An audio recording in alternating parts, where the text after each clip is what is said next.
Assalamu alaikum everyone. So in this video we are going to do the Paget's disease of bones. ठीक है.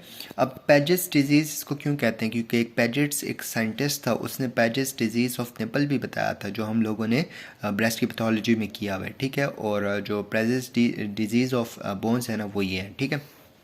अच्छा, अब Paget's disease में क्या होता है कि हमारे पास बोन जो है ना वो बनती तो है, ठीक है, ओवर फॉर्मेशन हो जाती है बोन की, लेकिन वो बोन जो होती है वो डिसऑर्डर्ड होती है. ठीक है. डिसऑर्डर्ड मतलब कि ऑर्डर में नहीं होती. ठीक है. इसके अलावा अनस्ट्रक्चर्ड होती है और इजीली ब्रेकेबल होती है. ठीक है. Disordered, unstructured and easily breakable. ठीक है.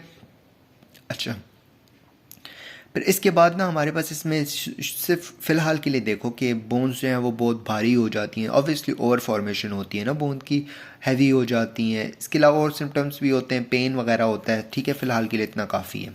अब इसमें 3 फेजेस होती हैं. सबसे पहले हमारे पास फेज़ होता है ऑस्टियो क्लास्टिक फेज़. ठीक है, जिसको आप बोनलेटिक फेज़ कहते हो. ठीक है. बोनलेटिक फेज़ में क्या होता है, बोन की डिस्ट्रक्शंस होती हैं. ठीक है. रिजॉर्प्शन ज़्यादा हो जाती है. Second phase osteoblastic osteoclastic phase.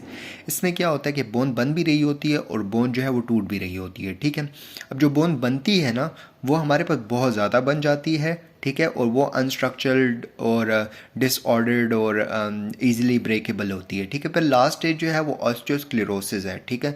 Osteosclerosis में क्या होता है कि हमारे पास जो ये बोन है ना ये बिल्कुल एज ए मोज़ैक पैटर्न दिखना शुरू हो जाती है, जैसे जिक्सॉ पजल नहीं होती उस तरह. ठीक है.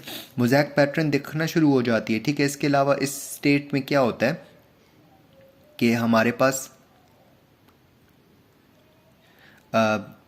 वो होता है और disordered bone, unstructured bone and easily breakable bone बनती है. ठीक है. फिर इसके बाद आते हैं मॉर्फोलॉजी पे. मॉर्फोलॉजी में हमारे पास 3 स्टेप्स हैं. सबसे पहले लेटिक है. ठीक है, जो हम ऑस्टियोक्लास्टिक एक्टिविटी वाली बात की थी. सेकंड वाला है मिक्स्ड, जिसमें बन भी रही है और टूट भी रही है. ठीक है. थर्ड वाला जो है ना दैट्स द मोज़ैक स्टेज. ठीक है, जिसमें क्या होता है कि हमारे पास ऑस्टियोब्लास्ट जो है वो डाउन होना शुरू हो जाता है, मतलब कम होना शुरू हो जाता है. ठीक है. इसके अलावा हमारे पास क्या होता है इसमें कि हमारे पास बोन जो है वो इतनी कमज़ोर हो जाती, इवन वो थिक होती है लेकिन बहुत कमज़ोर हो जाती है. अल्टीमेटली आप थोड़ा सा भी स्ट्रेस देते हो ना तो उससे वो टूट जाती है. ठीक है. अच्छा जी, अब हम आते हैं इसकी पैथोजेनेसिस पे. पैथोजेनेसिस में हमारे पास जेनेटिकल फैक्टर्स होते हैं, एनवायरमेंटल फैक्टर्स होते हैं और जियोग्राफिकल फैक्टर्स होते हैं. ठीक है. इसके अलावा एक हमारे पास माइक्रोबियल फैक्टर भी होते हैं. ठीक है. जेनेटिकल फैक्टर में क्या होता है, हमारे पास म्यूटेशन होती है SQS TM1 जीन की. ठीक है. SQS TM1 जीन की म्यूटेशन होती है. अल्टीमेटली क्या होता है कि SQS TM1 जीन जो होता है ना ये मेनली हमारे पास ओवर स्टिमुलेशन कर देता है न्यूक्लियर फैक्टर कापा बीटा की.